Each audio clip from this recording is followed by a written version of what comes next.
Welcome everyone to the Yes LinkedIn webinar. We are glad that you could join us today for this virtual event to learn how to leverage the LinkedIn platform to pursue opportunities and connections. Please feel free to type in the chat box where you're joining us from today. Before we begin, let's go over a quick review of some of the features in this Zoom room so all attendees can participate seamlessly. Please make sure your chat box settings are set to all panelists and attendees, so that everyone sees your comments and questions. In addition, please note that we have automatic live captioning. You can access the live captioning by clicking the CC Live Transcript button on your Zoom toolbar. It should be in the bottom right of your screen. Throughout the webinar, please feel free to ask questions using the Q&A and chat box functions. We will have a designated Q&A time at the end. We are excited to share that YES and YES Abroad students and alumni attending this webinar are eligible to participate in free one-on-one sessions with LinkedIn coaches over the next week. If you are interested in the one-on-one sessions, please complete the survey that we will share at the end of the event, as this opportunity is available on a first-come, first-served basis. The one-on-one sessions are a great opportunity for you to get individual support and guidance on your LinkedIn profile. For those joining us on Facebook Live, please feel free to add your comments and questions there as well. We are recording this webinar and we'll put it on the YES YouTube page with subtitles a few days after the event. Before I introduce the guest speaker, I want to ask a poll question for you all to answer so we can have a sense of who is joining us today. You can elaborate upon your answers in the chat box if wanted, but I will launch the poll right now.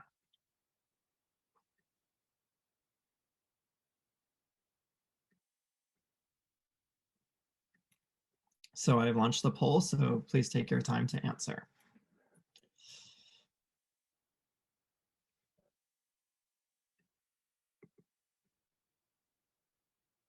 Okay, we have a lot of answers coming in. I'll keep it open for a little bit longer.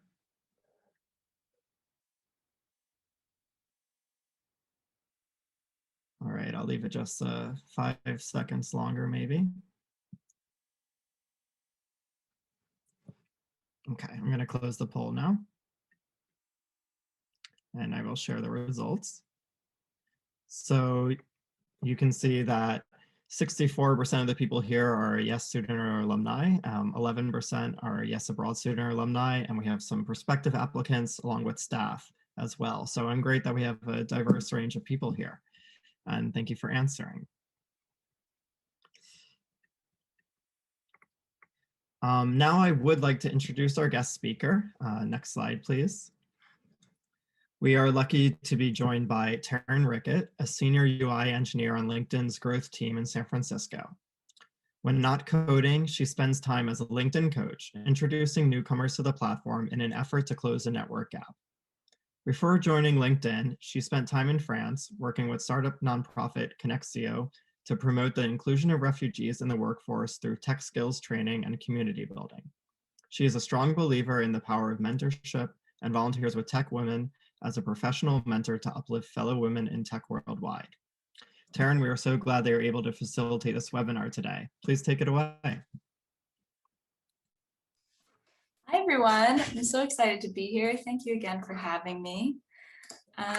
Let's get started. Let me see if I can share the presentation.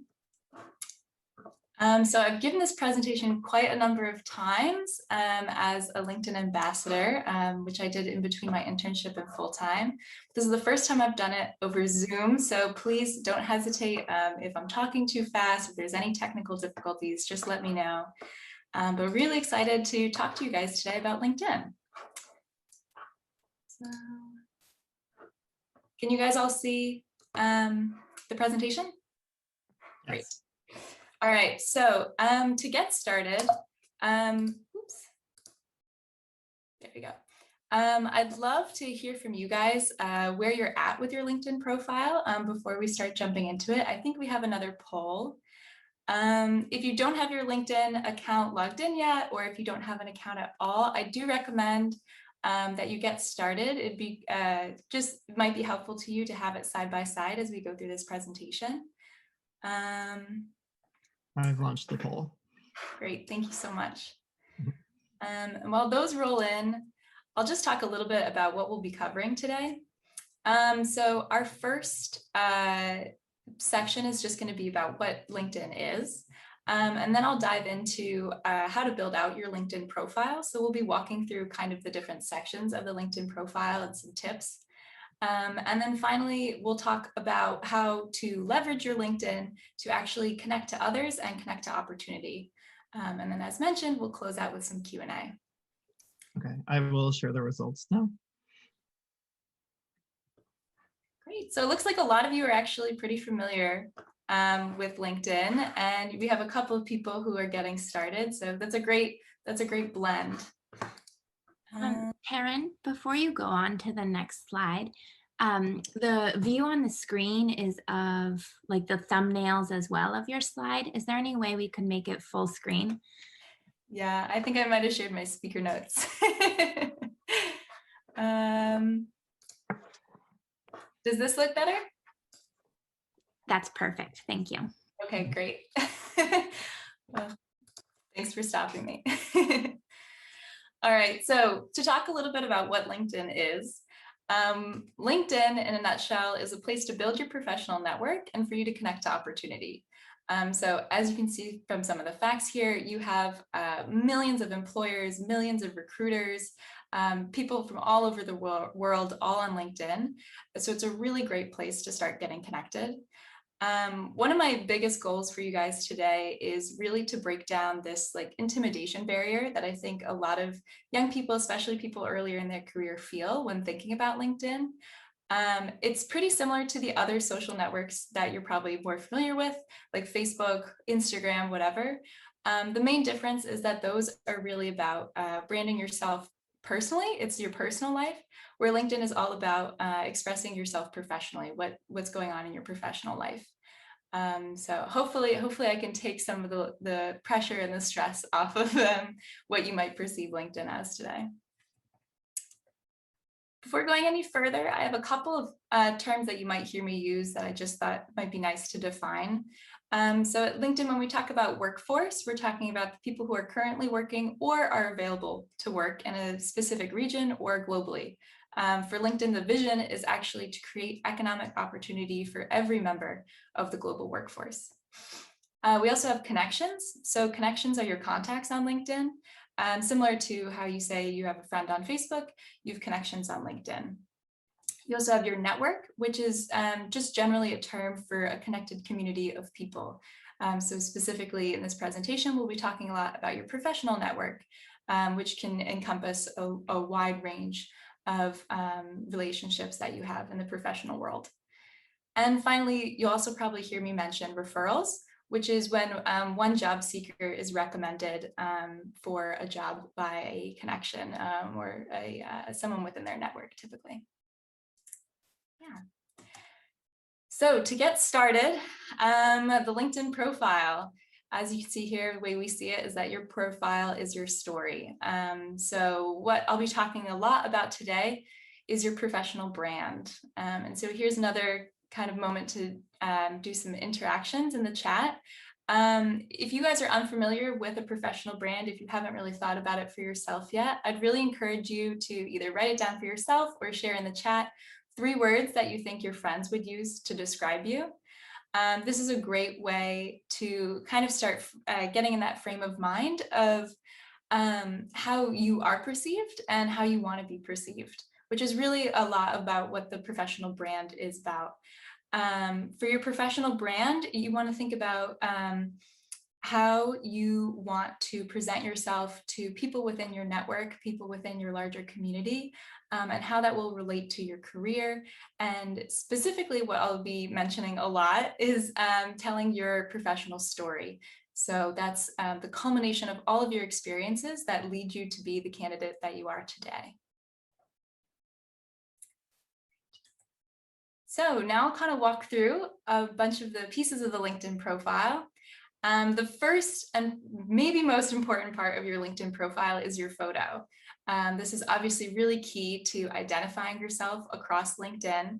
And as you can see here, members with a photo actually get a lot more engagement. You get 9 times more connection requests, 21 times more profile views, 36 times more messages. It's really key to starting that brand of yourself, making sure you get recognizability. And, you know, putting it simply, it's just a great way to show that you really are an individual and not just another name on the screen. Another thing that I want to call out here, a lot of people, I think, can get kind of in their head about what to do for their LinkedIn profile photo. It doesn't have to be a big deal. You don't have to be in a suit and tie with a professional photographer to get your LinkedIn headshot. It can be something really simple, like the example here. The tips that I would give, you want to be, you know, like a headshot, so cropped in on your face, maybe like shoulders up, and making sure that the background is pretty clean and simple is also a great way to just make sure that you're really the focal point of the photo. So you have your name, obviously, you have your photo, and then the third thing that really brands you across LinkedIn as a platform is going to be your headline. This is a space that I think a lot of people actually miss. It's a really great opportunity to start telling, again, that professional story right from the get-go. So as you can see in this list on the left, when people are looking through LinkedIn, this is how they'll be able to see your profile. This is kind of like the snippet view. So it's really truly the first introduction that somebody is going to get to who you are. And as we mentioned here, it's important. It's a great opportunity to show not just what you do, but also who you are. So for example, I think for maybe a lot of you, the default on LinkedIn is going to give you student at, you know, whatever university or high school you're at. And as you notice, the examples here, none of those are just student at XYZ University. That's a great thing, you know, that's a great thing to call out that you're a student, but it doesn't tell me a little bit more about what makes you unique and what really sets you apart from those other student at whatever university that a recruiter or whoever is going to see in a long list. So yeah, this is a really important space to get started from. And then building from your headline, you also have the opportunity to write then a full summary. So this is at the very top of your LinkedIn profile. You have this section to essentially give your elevator pitch.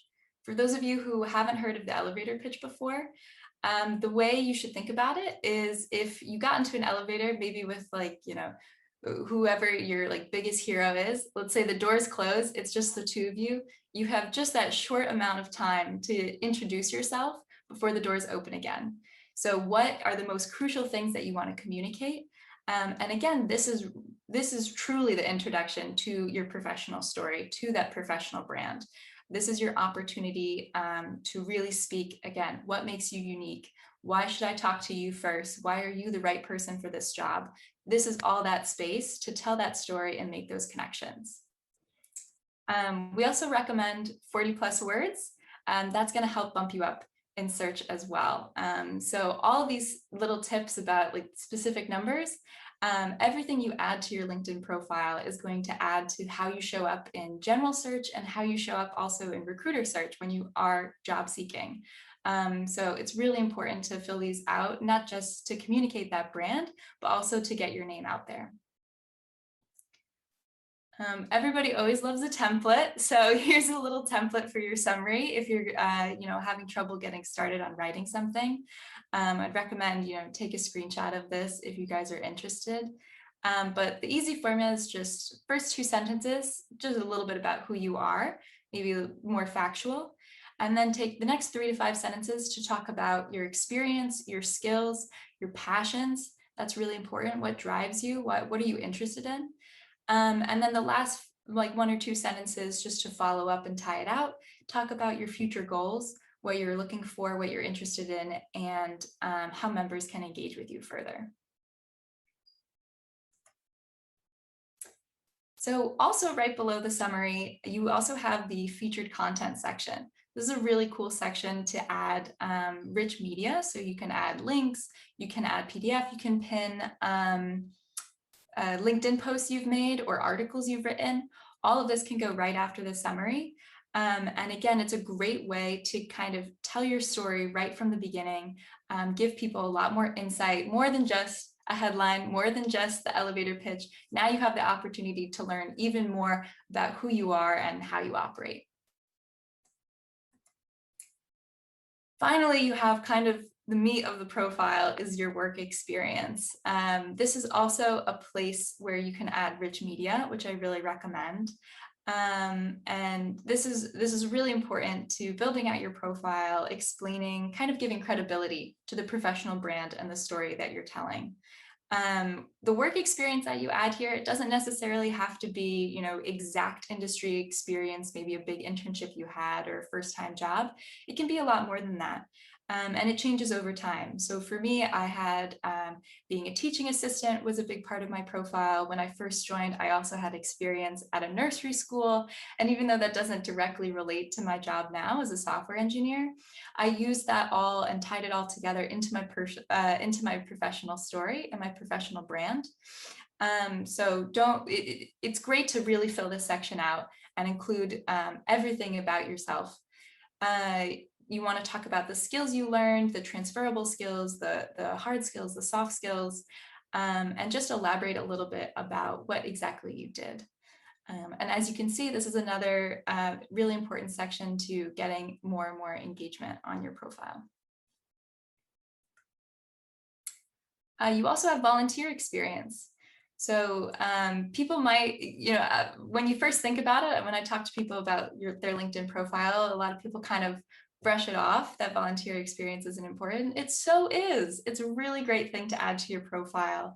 And it tells so much more than just your work experience when you add this. When people have asked me what the difference is between a LinkedIn profile and a resume, and I think this is a great example of how they differ. You can pull things off of your resume for sure. All the stuff that you add on a resume will be useful on a LinkedIn profile. But when you have a resume, you're really limited to a single page. It's black and white, really just like the most limited facts and figures. And on a LinkedIn profile, you have so much more opportunity to add more information. You're not limited in the space like you are on a resume. And so you can really communicate not just what I'll say is like a 2D piece of paper. You can really bring to life the three-dimensional person that you are, that individual. And volunteer experience is a great way to talk about that. What do you do in your free time? What are you passionate about? Actually, almost half of all hiring managers see volunteer experience as equivalent to work experience as well. So talk about the skills that you gained while working at your volunteer positions. It's great to add as well. Another bonus section, you also have the skills and endorsements section. So as I mentioned, everything you're adding to your LinkedIn profile is helping you be noticed in different searches. And the skills is another great place to get noticed. So recruiters on LinkedIn, when you're job searching, a recruiter has kind of like an amplified version of people search that you and I might see on LinkedIn. And what they can do is really drill down by anything you add on your LinkedIn profile, and that includes skills. So it's really great to add whatever skills you feel relevant to what you're searching for, whatever you've attained over time. It's great to add that to your profile. You can get endorsements, which is just building up your relationships with others and kind of lending some credibility to the skills that you're portraying. And you also have the cool option to pin 3 skills to the top of your profile. So as you can see here, you only see 3, and then there's a show more expansion. So you can add, 20, 30, however many skills that you think that you want to portray. You can add all of those, and it's not going to take up a ton of space. You can still pin the most important and use those, again, to continue to tell that professional story. Who exactly are you throughout the profile? So that's it for the kind of the profile sections that I'll talk about today. Now, once you've had this LinkedIn profile, you have it all built out, you're excited. What else can you do on LinkedIn? There's so much more that is available to you on LinkedIn and will help you connect to opportunity. And one of the most important things, the thing that I'll focus on in this next section, is about building out your professional network. So like I mentioned earlier, you have connections on LinkedIn. The connections are the people that you'll interact with directly. And getting started, especially for those of you who are building out your profile right now, the first people that you want to reach out to are, you can get started with friends and family, current colleagues, maybe past colleagues, any bosses, mentors that you've had in the past. All of those people are a great way to start building out your network on LinkedIn. You can also import your contacts to just really quickly and easily get a list of the people that you know and find on LinkedIn. And you can do all of this and see all of this view through the My Network tab.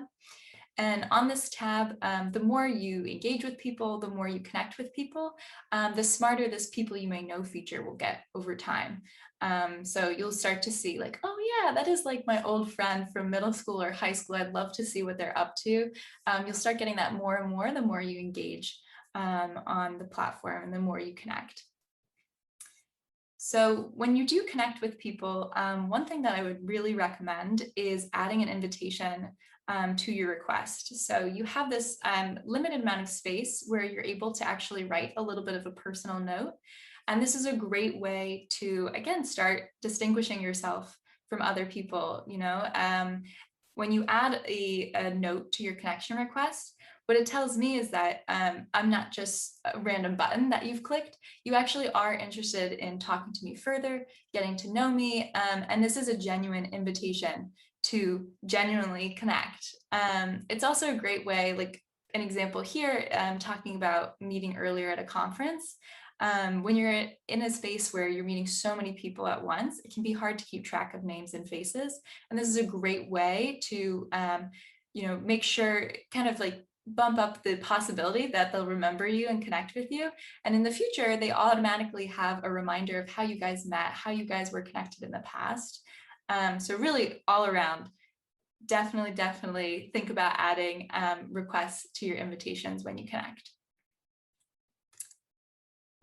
Once you are connected with somebody, if you want to build further on that professional relationship, a great way to do that is informational interviews. So for those of you who are unfamiliar with that term, or maybe haven't had an informational interview before, basically what it is a way for you to connect and just learn a little bit more about this their professional story, their past. So you can gain advice for your current career path. Maybe you're thinking about making a shift and somebody's done something similar, or maybe you're looking into majors and you're not sure exactly what would work best, what kind of classes you want to take. It could be just about the industry itself, what a day in the life is like, or it could be about the company. Maybe you're interested in working for the same company and you want to learn a little bit more personally about what the company culture is like there. All of this is a great way to not just gain information and learn a lot from an individual, but also lay the foundation for a professional relationship with this individual.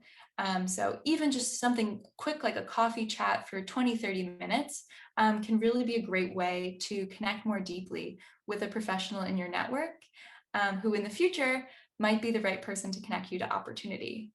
And that's what this really is all about. So as you can see here, 50% of hires result from a personal connection. It's really important to build out this network and keep it going, keep it alive, to really open up those opportunities for yourself and make things happen. One way that's going to happen is through referrals. So once you have this professional relationship with someone, maybe you worked with them in the past, or maybe you did that informational interview and now you guys have gotten to know each other a little bit better. And now all of a sudden you see that there's a job opportunity opening up at their company that you might be interested in. That's the perfect time to reach out again and request a referral from these people in your network. You're actually, I believe you're 4 times more likely to get hired when you have a referral. So it's a great way to get the doors open for yourself. Here's some tips on the screen, as you can see, about what exactly to ask for. It's important, again, to personalize it. Make sure you have a relationship with the person before you jump into asking for a referral. a lot of companies, especially larger companies, might ask that the person giving the referral write a sentence or two about who you are. So that's why that personal relationship really gives you an even bigger bump up. And you can include that in your request as well, as why exactly you think that you're the right fit for that role and why this person should, do a little bit of the extra work to refer you there. And there's also this really cool feature on LinkedIn where you can request recommendations. So I'm sure all of you, maybe most of you at least, have had to request recommendations in the past, whether it's for a job or it was applying to schools or for a grant or a scholarship. We end up requesting recommendations from people all the time. And if you're like me, I remember, especially when I was applying to schools, it was such a pain. I felt bad every single time. I had to keep asking my mentors, keep asking my teachers to write these recommendations, facilitate the interactions over and over and over again. Well, on LinkedIn, you have the opportunity to just pin it to your profile and just keep that letter on your profile for you to really have kind of ownership over. It's a really cool opportunity, not just to see what people say about you, not just to add more to your professional brand and your story, lending that credibility, but it's also a great way for people who are browsing your profile to get to know you right off the bat. They don't have to ask for that recommendation, whether I'm a hiring manager or maybe someone who's you've asked to mentor, or maybe you want to do that informational interview or a referral, all of those things, all of those requests, I don't have to actively ask you for a recommendation. I can see it right there on the profile, who you are, really hear a little bit more, hear someone speak to your strengths and what it's like to work with you as an individual. So this is a really cool opportunity. Some great people to reach out to are going to be past bosses, colleagues as well will work if you have any mentors. Those are all great people to request recommendations from.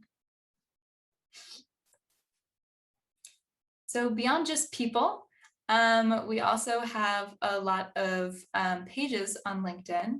So one of these are you'll see company pages. And you can follow company pages to get updates from a specific brand that you might be really familiar with. And it's not just a great way for you to stay connected with, what's going on at that company, but it's also a great way for the company to see how you're connected to them. So for example, when you apply for a job or when a recruiter is doing recruiter search, they can actually filter by who has engaged with their brand and who is following their pages.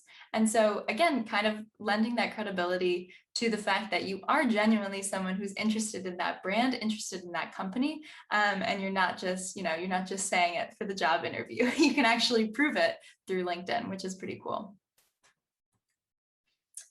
Beyond, there's not just company pages, there's also school pages, which is really interesting. So they're very similar, but one of the main differences on university pages is that you have the alumni tab. So if you've added your education to your profile, which you absolutely should, you can go directly to linkedin.com/alumni. And if it's all set up correctly, it should actually take you directly to this tab on the university's page, where you can look at people who have also listed whatever the education experience is on their profile. And this is really interesting. It's really cool if you're looking at schools, if you're interested in college, you can see where people are currently at. So, early in your career, what can you kind of expect? What kind of opportunities are open to you? What does success really mean for alumni of this school?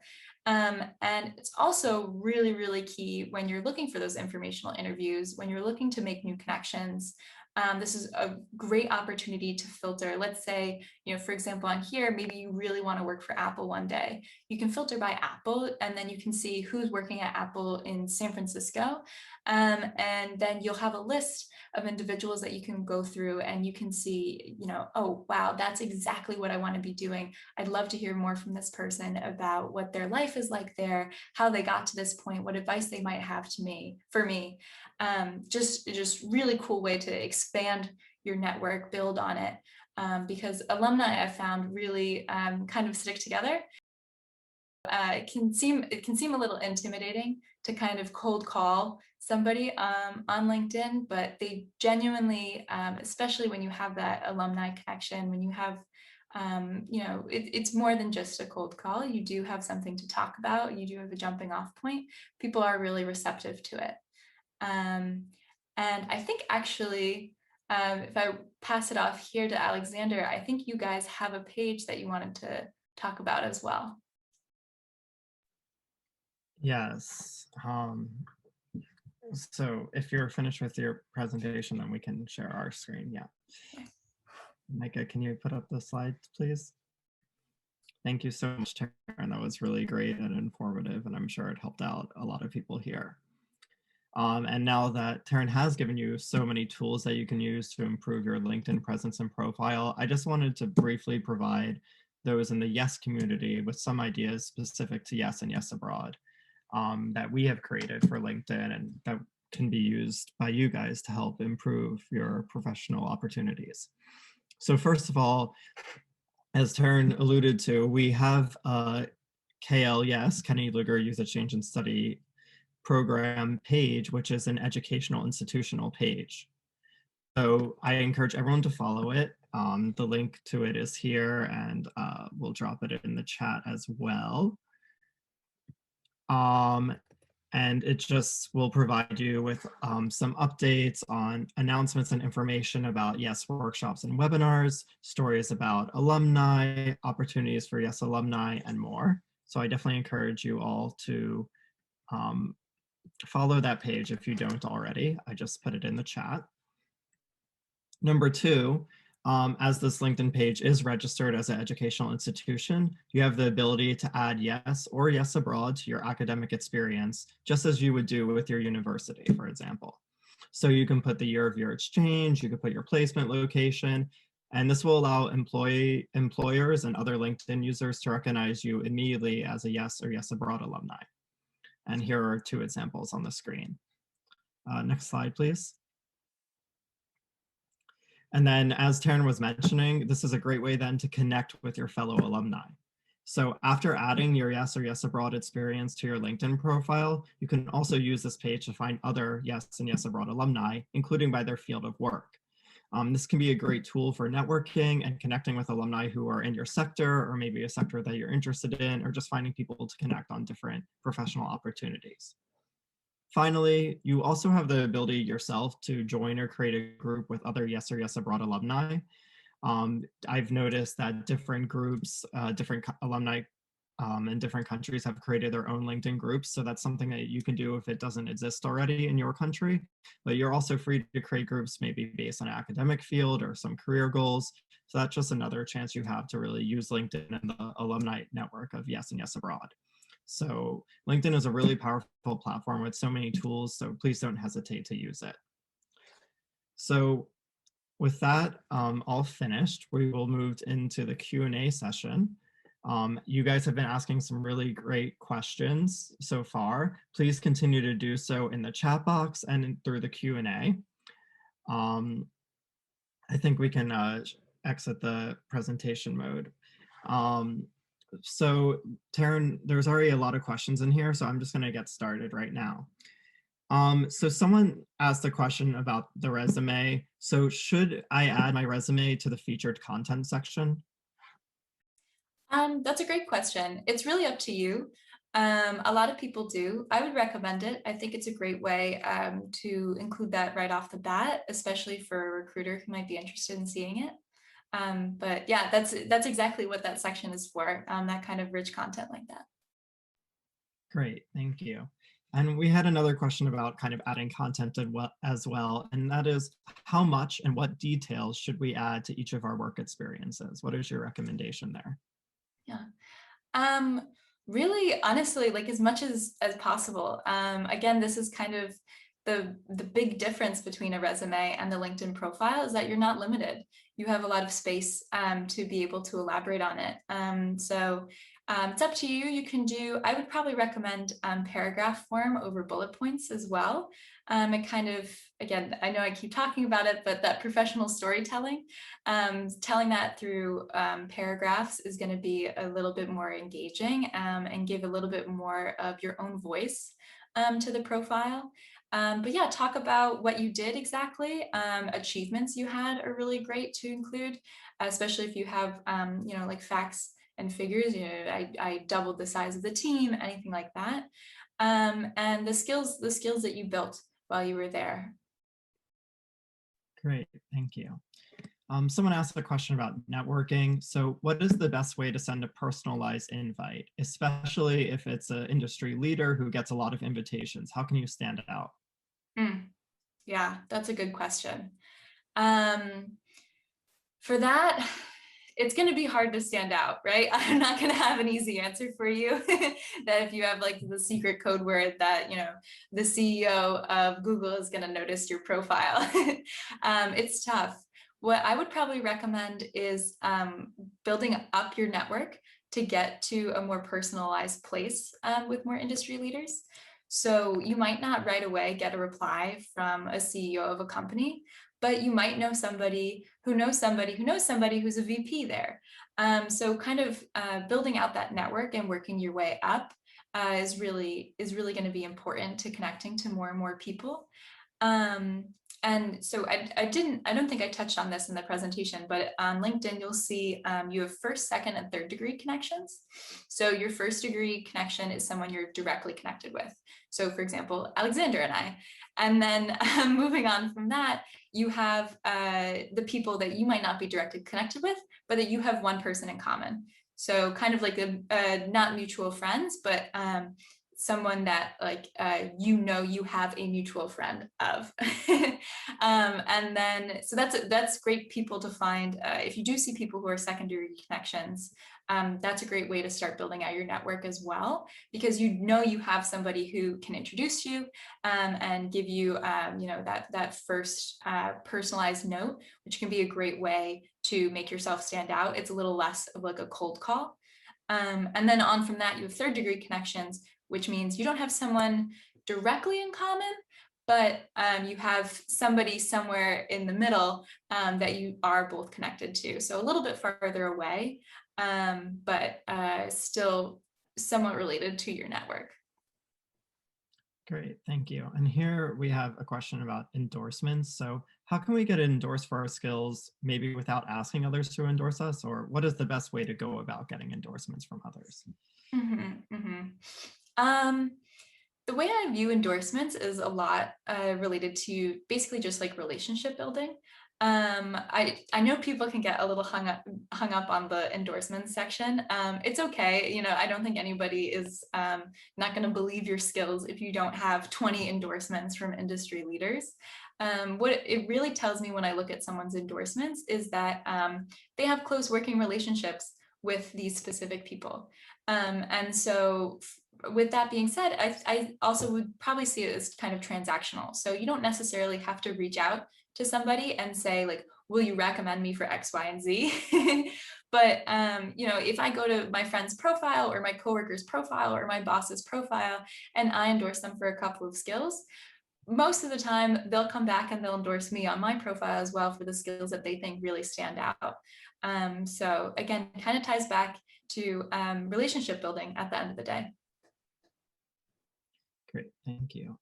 Here's another question about the profile. So how important are achievements and honors on our LinkedIn profiles? And since it's based chronologically, what's the best way of listing achievements and honors? Yeah, so that's one section. There's a million sections on your LinkedIn profile that I didn't really get to touch on. That's one of the sections that I didn't really talk about, but really great to add. So you have the opportunity to add, I think it's like honors and accomplishments. I think that's actually what the person said as well. So certificates that you've earned, maybe scholarships that you've earned, just yeah, anything like that all goes in that section. Really great to add. I would count it, you know, kind of like how we were talking about. So there's some like bonus sections that you can add on your profile. That's one of those. And I think when talking about the importance of it, with all of these, the importance isn't really black and white. It's again, it's about the story that you want to tell. So the importance of adding those accomplishments is how it relates to how important it was for you. So what did you learn from it? You know, maybe it was like a project that you built out, and then you had this, you won an award at the end of it. Talking about how you got to that achievement, what exactly it meant for you. Maybe you met people through it, maybe you made some more connections through it, whatever that is. Again, it's the personal side of your professional story. And that's just another opportunity to be able to talk more to it. And again, awesome that you have, awards to talk about. That's great credibility to lend to your profile as well, that you've been recognized in other spaces. So I'm going to ask a few questions now about people who maybe don't have as much experience, but they still want to start a LinkedIn profile. So first we have, on the profile, it says to add an industry. What should I put if I'm a high school student with no job? Yeah. I've been there. I had the same question when I first made my LinkedIn profile. What I would say is, you're not signing up for a future career right now. It's okay. It's immutable. You can change whatever industry you have listed. And sometimes there's not even if you are set in your career, you know exactly what you want to do, the industry listed might not fit exactly with what you would perceive. That's okay. It's just the industry is just used by LinkedIn to kind of build out those networks and give you kind of example connections and opportunities that they think might apply generally.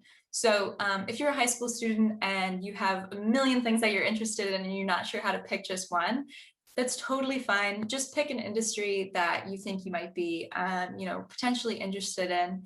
And I promise no one's going to hold you to it.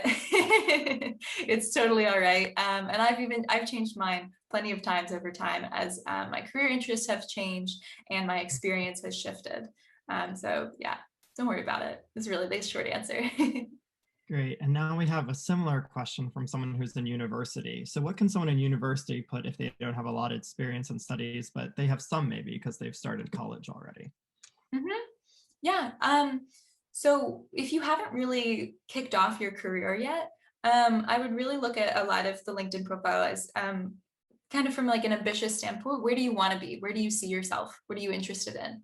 And it's all right if you like we mentioned, you haven't exactly gotten started and you're not an industry professional in I'm trying to think about what an industries are, like the nonprofit space. That's fine. But if that's what you're interested in, that's just gonna be some key insights that helps LinkedIn give suggestions to you and to others that you're interested in that space. And the same goes, throughout your profile. If you don't necessarily have the direct experience because you're so early in your career, that's fine. That's a big part of what I would use the summary for, is telling that story and explaining, I don't have, you don't have to frame it like that, but just saying, what you are interested in, talk about your passions, talk about the skills you've learned over time, because even if you don't have, the industry internship that you might see others have, I'm sure you have experiences in the past that have lent themselves to what we call like transferable skills that, so for example, I might have mentioned earlier, I did like some nursery school teaching and I was like a big babysitter when I was a kid. That seems like it has absolutely nothing to do with my career as a software engineer. But the way I would frame it a lot is that, I learned how to interact with people. I learned how to communicate with people really well through those opportunities. And that helps me today be a better front-end engineer because I understand how to communicate with people at a deeper level. And that helps me build out products that more easily communicate our goals to our end users. So that kind of storytelling, that's a great thing to really capitalize on when you're early in your career. Great, thank you. To jump off of that, I would love if you could share, because so many of the alumni in the Yes and Yes Abroad community do volunteer work and community service. How can they present that in ways that are appealing on a LinkedIn profile, especially because many have led projects themselves?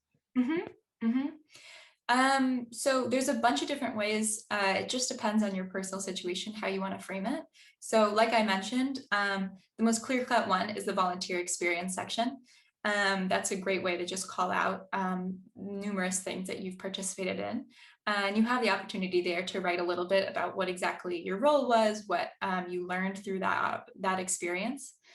You also have, there's a project section. So if there's a specific project that you worked on as a volunteer or otherwise, you can add that. And that's also really cool because you can actually include the people that you worked with on that project. So you can include your teammates and it'll like directly add it to all of your profiles together.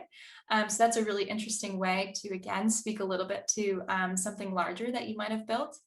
And you can also move it around. Again, it's your profile, it's your story, it's how you want to tell it. I had volunteer experience that I included under volunteer experience for a while. And I realized it actually kind of spoke a lot more to my professional goals than more like extracurricularly. So I moved it to my main experience section because I thought it really lent itself to the story that I was telling and what I was interested in. So again, yeah, very highly personalizable, the LinkedIn profile. So it's whatever works best for you and the opportunity that you want to speak to. Great, thank you. Here we have another question about university in a way. Is it possible that the LinkedIn profile can help a university student find scholarships for university? Interesting question. I'm not sure if there are direct scholarship opportunities on LinkedIn. I don't think we have that feature built out yet, or at least I'm not aware of like any way to search for it. But with that being said, I think it's a great way, again, using your network to connect with other people and open up opportunities. When you're networking with people, maybe you found someone who was a previous scholarship recipient of the scholarship you're interested in, if there's a specific one. Reaching out to them to ask, can you help me with my application? I see, especially if you have, someone connected, again, like that's if you find someone who's a second degree connection where you can get an introduction by someone you both know, or maybe you both are YES alumni, or whatever it is, using that network to find people to talk to and get advice from, or maybe people who can even, introduce you to future scholarship opportunities. Maybe they're in that space and maybe they hear about something that comes along and they think, oh my gosh, you know who I talked to the other day who'd be a perfect fit for this? And then they'll reach back out to you.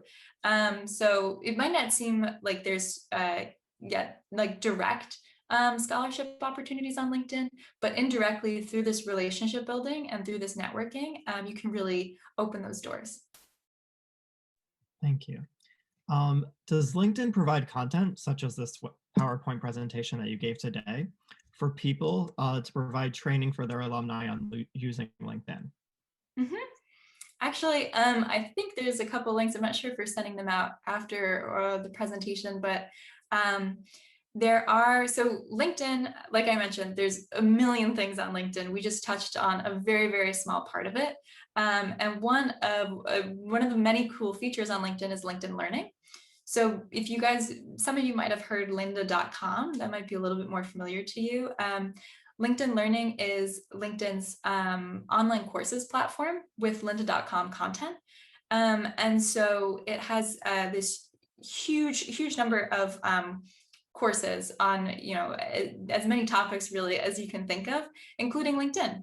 And so there are a couple of courses that are actually free and unlocked, available for everyone, very similar to what we talked about today, kind of an introduction, walking through the profile itself, the different sections, best tips. It goes into a lot more depth. I think these are, an hour, 2 hours, 3 hours, whatever you're really interested in, but goes a little bit more into the different features on LinkedIn.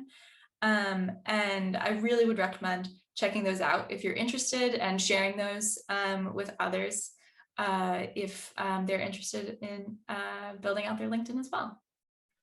Thank you. And as I wrote in the chat, we will be sharing some resources out at the end of the presentation and also be putting it on the website story on the YES website. Here we have another question kind of about online courses too. So someone asks, where can we add the online course certifications, for example, from Coursera or any other online education websites? There's a certification section, I believe, on your LinkedIn profile. And so that's where you'll be able to connect it. I don't have, off the top of my head, I don't know the exact steps of how to add those, but if you search for it, there's some LinkedIn help articles that can direct you step by step how to add those.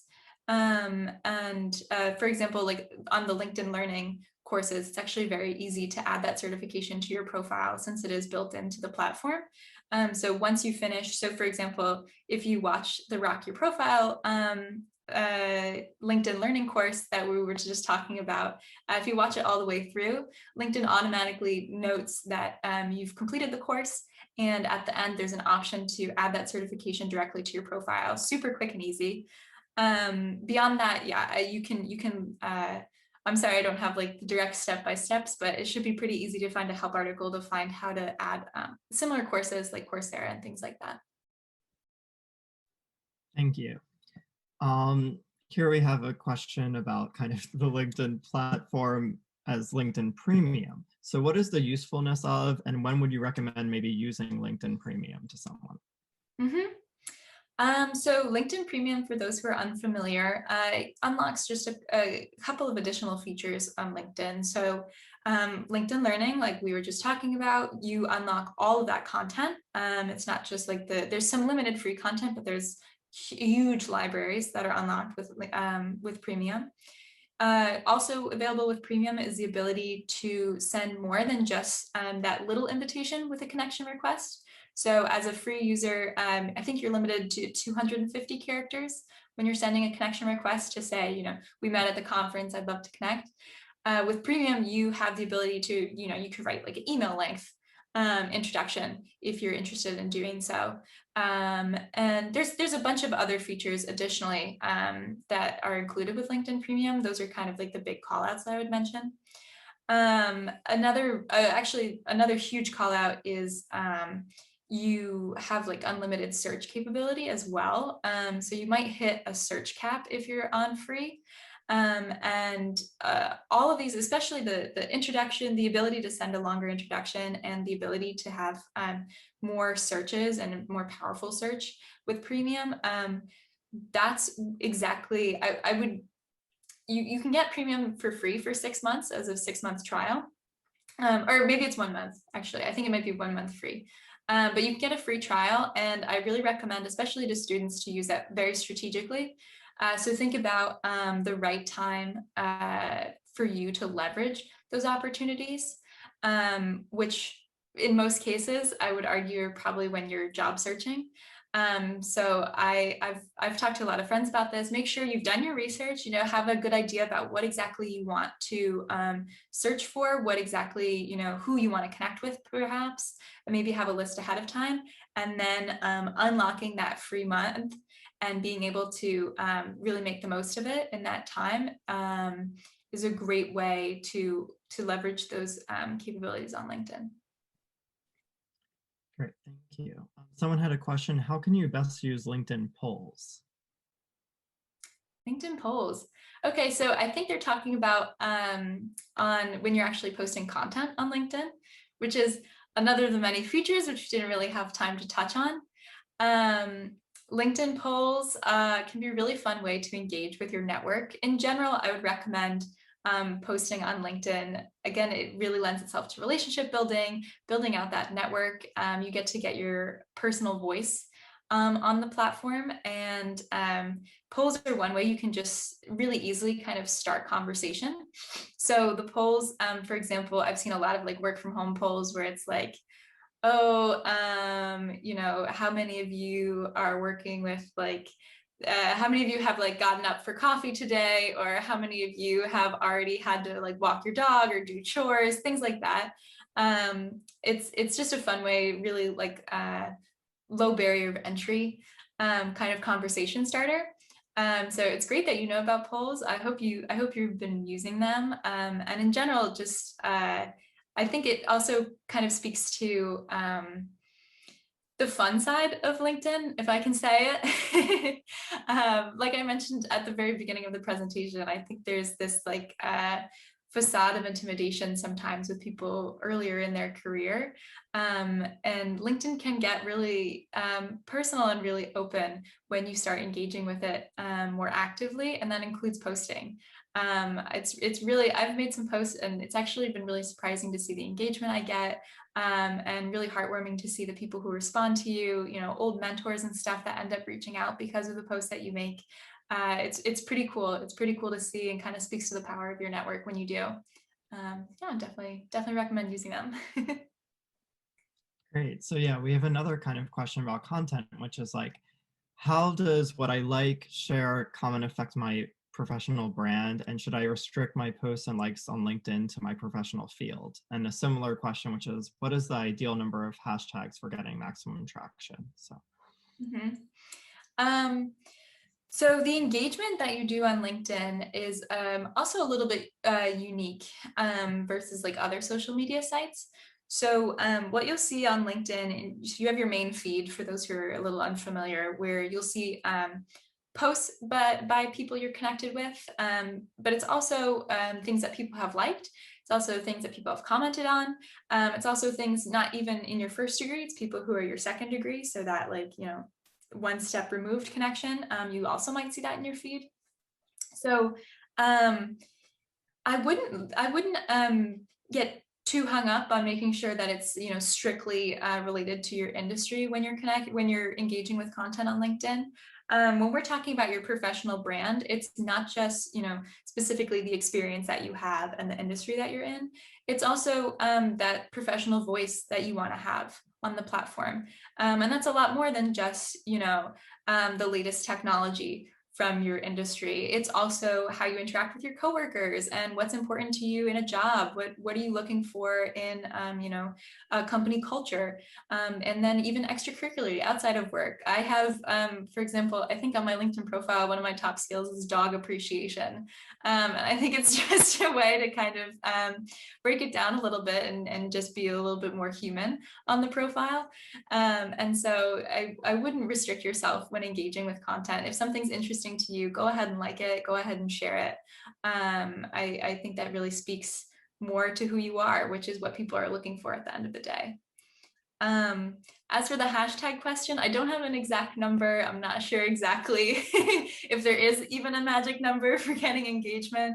But yeah, there are hashtags that you can use on LinkedIn to find and follow content.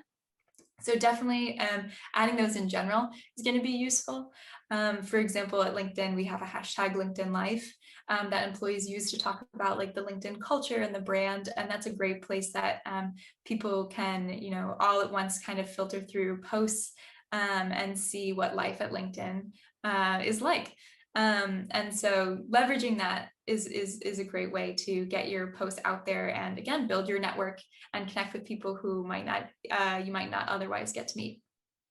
Great, thank you. And so that's a good segue into the final question, which is a bit more personal, speaking about being personal on LinkedIn, which is that someone was curious about how you gained an interest in software engineering and ended up working on LinkedIn. So maybe we can receive that professional brand elevator pitch from you to post. Uh-oh. So for me, I wasn't really sure what I wanted to do for a long time. I jumped around a lot of different ideas when I was a student, especially. And one thing that really stuck with me was when I was younger, my dad is a graphic designer and I was always over his shoulder looking at what he was doing. And I was so interested in the designs he was building. But one thing I did not inherit was his artistic ability. And so I kind of was looking for a way to combine that passion for design, that interest for design, and also I really love working with people. I love talking with people. I love interacting with people. My second major in college was brain and cognitive sciences because I love thinking about how people think and why we do the things we do. And so kind of the unique way that I ended up combining those two interests was with software engineering, that I was able, I didn't have that artistic gene, but I was able to use the skills that I did have, which was coding, to connect with individuals and build out and work with great designs and I specifically work on front-end engineering, which is the kind of like buttons that you interact with and the pages that you see, that's the front end, the really the stuff that the user is interacting with at the end of the day. And so that to me is a way for me to connect with the audience that I'm working with. And again, tie it all back to people. Even though I'm behind a computer screen, what I'm thinking about and who I'm interacting with is really top of mind while I'm coding. So that's how I kind of brought it all together. Thank you so much for sharing. That's awesome to hear. And unfortunately, that's all the time we have for the questions. So I'm sorry if we couldn't get to yours, but the answers are really great. So thank you, Taryn. Before we do finish today, we do want to ask attendees to complete a brief exit ticket. And you should also be directed to this when the Zoom call ends. Yes, and yes, abroad students and alumni in particular, I want to note that in this exit ticket is where you can indicate your interest in having a free one-on-one session with a LinkedIn coach. And I really encourage you to not miss out on this amazing opportunity. Whether you're part of the Yes community or not, though, please do fill out this survey so we can have your feedback on the virtual event. As mentioned earlier, we also would like to share a list of LinkedIn resources in the chat. We will also add this link to the LinkedIn webinar story on the Yes website. And I want to remind everyone that we will put this webinar with subtitles to the Yes YouTube page in the coming days. Thank you so much to all of you for joining us today. And thank you especially to our amazing guest speaker, Taryn, for sharing with us her expertise and experiences. Again, please don't forget to fill out the exit survey, especially if you're interested in the one-on-one sessions. We are so glad that many of you could make it to this virtual event today. Have a great day, everyone. Goodbye. Thanks, everyone. Bye.